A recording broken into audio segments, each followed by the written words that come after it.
Hello, my homies, and welcome to another episode of the Please Do Tell podcast. I am your homegirl, Ronnika. You all, it's still April, and that means that it is Financial Literacy Month. And that's not even what I'm going to really cover today. I'm going to cover the other side of things because let me just tell you, scamming is at an all-time high, and I'm sick of it. Over it. I don't know what COVID did to, I'm not even going to say y'all because I don't believe my homies is no scammers. Y'all peoples. Because I have a couple of stories that I want to share with you when it comes to scamming. I'm like, do you need tips on financial literacy? Because I'm always looking for tips on financial literacy because I'm always looking at my credit report and hoping that those student loans just disappear. So until then, I'm just still trying to just knock away all the debt that's on there, right? So let me tell you what happened about, I think it was a week ago.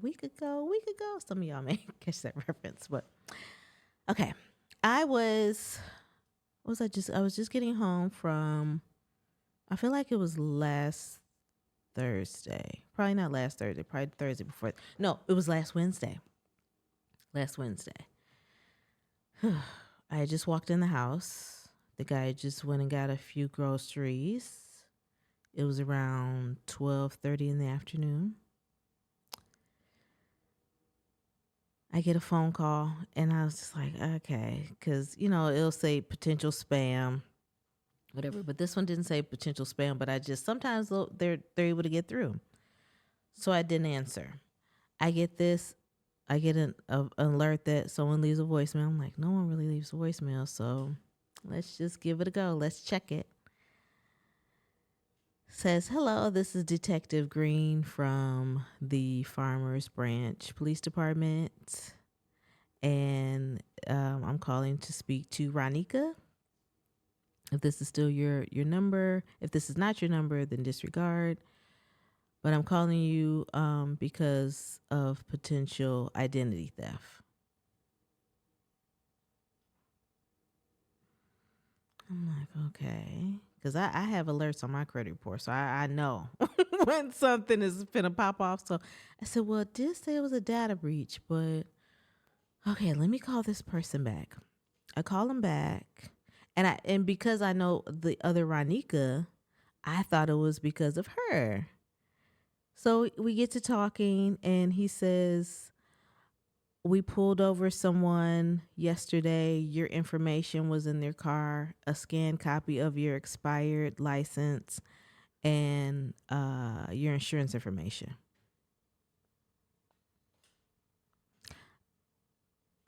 And I'm listening to, and this is a short version because I was probably on the phone with him maybe a good 5 minutes, but I sat there and I said, I haven't lived in that state in almost 10 years. He said, he gave the name. I said, I have no clue who that is. And he said, because we want to make sure, this isn't someone that was like authorized to have your information or you gave permission for this person to have your information. But it was also a red flag because it was an expired license and, your insurance information. And I asked him, I said, Detective, you sure it's not like another Ronika? Because I know there's another, like I know her personally. And he said, no, he rattled off the address that was on that license. I said, yep, definitely used to live there. Yes, I did. And he said, yeah, so here's the report number. And if you have any questions or if you want a copy of it, just call this number and they'll be sure to get you a copy. I hung up and I just stood in the kitchen and I couldn't even be upset because I couldn't understand. Of course, we were trying to go back and forth of how did this person even get a scanned copy of anything. And then I was talking to one of my best friends about it. She was like, oh, I wonder, was it when you went to go get your your car, what is it? The emissions test. She said, I wonder was it when you did that, because they have to take a copy of your insurance and your license. I said, but what would they do with my? It's still blowing my mind that I'm like, what are y'all doing out there? What happened? And I got to thinking even this morning. I said, with COVID and the relief funds and everything, it was a lot of money floating in these streets, a lot of money. And I don't know if people got cars or just started living above their means, or they're just like, I'm used to all this free flowing money. Even with the PPP loans, we see people been going to prison for that now lately too. But I thought, my God, what is happening? I know inflation is real, because it's really real. I feel it every day. Every time I go to the store, I feel it. Every time I pick up asparagus, I'm like, this isn't on sale yet. Where it has been lately. But I said, why is it $3 and something a pound? Do I need to start a garden? All of the things. But I thought, what is happening in the world that scamming is going on like this? There's a guy that I went to undergrad with. Early this morning, he posted a text message from an 800 number, and it states that it says, hello, this is an important message regarding your bill with the state of Michigan corrections. You have an outstanding balance of $780, and you need to pay the fees at this link. And it was like www.michigan.feeservice or something. And I thought, what?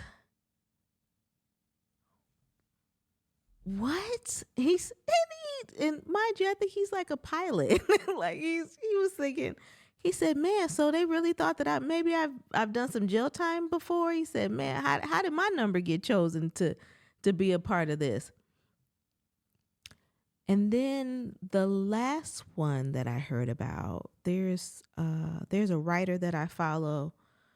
I don't know if she's ever been a showrunner, but she's definitely a writer that I follow on Instagram. And she was telling me how someone had reached out to her via her agent to be a part of this Facebook Live. And so she said she sent over her information. They sent over the Zoom information for her to go through like a trial run to make sure everything was going fine. And she said maybe halfway through the session, the person says, oh, I'm going to send you, something is going on my end. I'm going to send you a link through Facebook Messenger. Click that, and then hopefully it'll all work for the Facebook Live. She said, okay. And they said, if not, we'll just try again the night of the event. She said, sure. She said the next day she couldn't log into her Facebook. She said she was able to contact Meta. She said she had to pay like $14 in order to get her account back. But this person had taken complete control of her Facebook page. And I think she has like over 200,000 followers or something like that. And she said just the craftiness of the scams now. She said this person went through my agent in order to gain access of my page. And she said she was talking to some other people about it, and they were saying, oh yeah, that happened to me too. Yep, happened to me. So it's happening at all levels. And I just want to tell you to be careful. I can remember living in Dallas. I think this was like right around the time when Financial Peace, the Dave Ramsey program came out, and it was an option either go through this guy, same guy, but he's like, oh well, we should really like work on our credit, and I didn't have much on my credit at that particular point. I think I probably just had like a unpaid like store card or something. He said, "Oh, there's a woman that I know. She can like clean up our credit." And I was like, I don't know about this. So, like a credit repair company? He was like, yeah, yeah, she can do all that for us. So I actually talked to the lady and I said, so you're responsible for you're like a creditor. So you're responsible for my social security number for like 7 years. So you could basically do whatever you wanted to with because I don't know you. Like, it's not like I'm going through Discover or any of the other credit card companies. I'm going through an actual person and you're saying that you can clean up my credit and I should just be cleaning up myself. She said, oh, yeah. I thought about that. That was even a get down back then because I think she was charging. She said, oh, well, if you all do it as a couple, I'll charge you $750. The same $750 that probably could have went on stuff that was in our credit report. Okay, great. Then I look up and then there's other credit repair companies that just start popping up. If you pay me $3,000, I'll clean up everything that's on your report.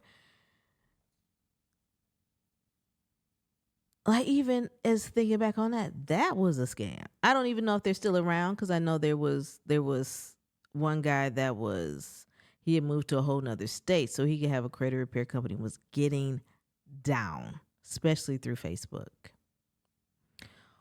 Or jobs. I got a call before coming into the studio today. Guy said his name was John Adams. I could barely understand what he was saying.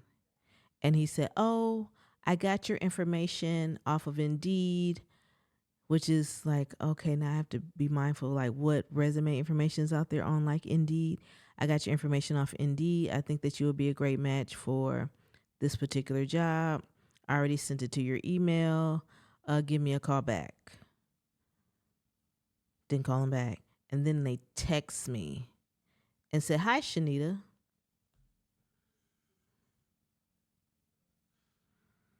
I said, hi, Shanita. This is at symbol John Adams. Again, I'm asking the question. And then there was a link like, oh, if you want to learn more about this job posting, click this link.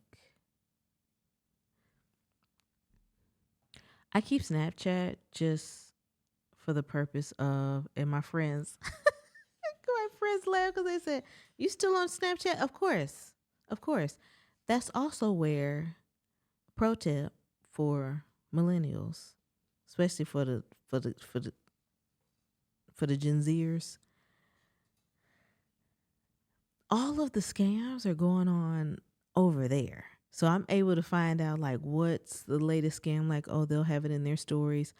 If you have an Honors Credit Union, if you have this, if you have Venmo, if you have Cash App, I have to know what's going on in the scam world. I have to know so I can keep my head on the swivel. So I'm just trying to make sure that I inform y'all about what's going on, especially when it comes to spamming, scamming, and all the above. People are planning trips, saying that they are travel agents and taking your money. I just got that tidbit today. $3,300 for a trip, and then the person ghosts you. It's unbelievable. So if you want to think of some ways to not go to jail, or you want to think of some ways to go to jail, just hang out on Snapchat because they'll tell you. And then the PPP loans, but I've already talked about that, and we see where that's landed a lot of people in federal prison. Financial literacy tied in with like stress. I feel like they go hand in hand because when your financials are not where you want them to be or not where they should be, it causes a whole heck of a lot of stress. And I'm here to tell you that from personal experience. When you're trying to rob Peter to pay Paul, when you're, oh, I can just put a little bit on this and not pay this, like I've been there. So if you can like sacrifice, especially starting with this month, like you can start today. Sacrifice putting away Like I know for some of us, it's like, oh, like today I probably shouldn't have got a donut. After dropping the dog off, I probably shouldn't have got a donut. But there's other things that we can do to make sure that we are setting ourselves up financially for the future.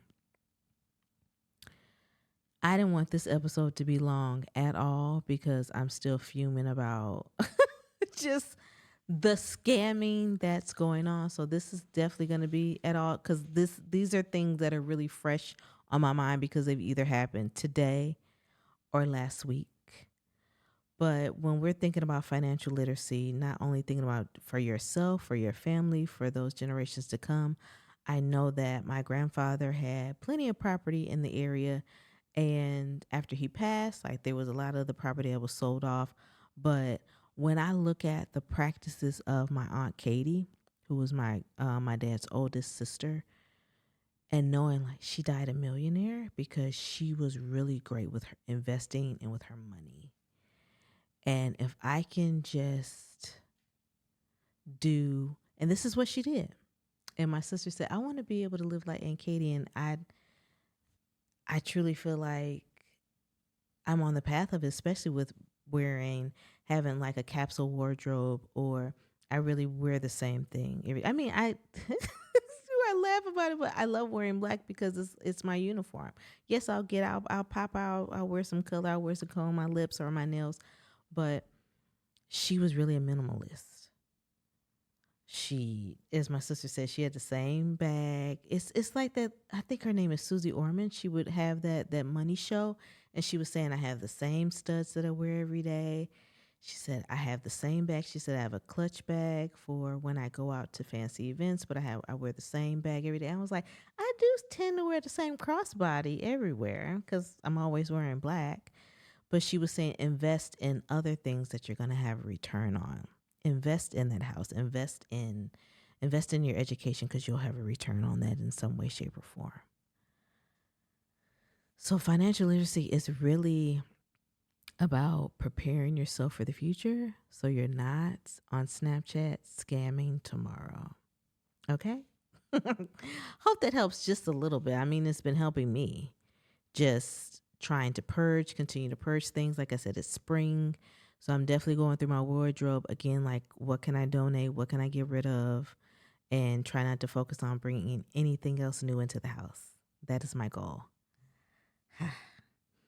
All right, y'all. So this has been another episode of the Please Do Tell podcast with your homegirl, Ronnika.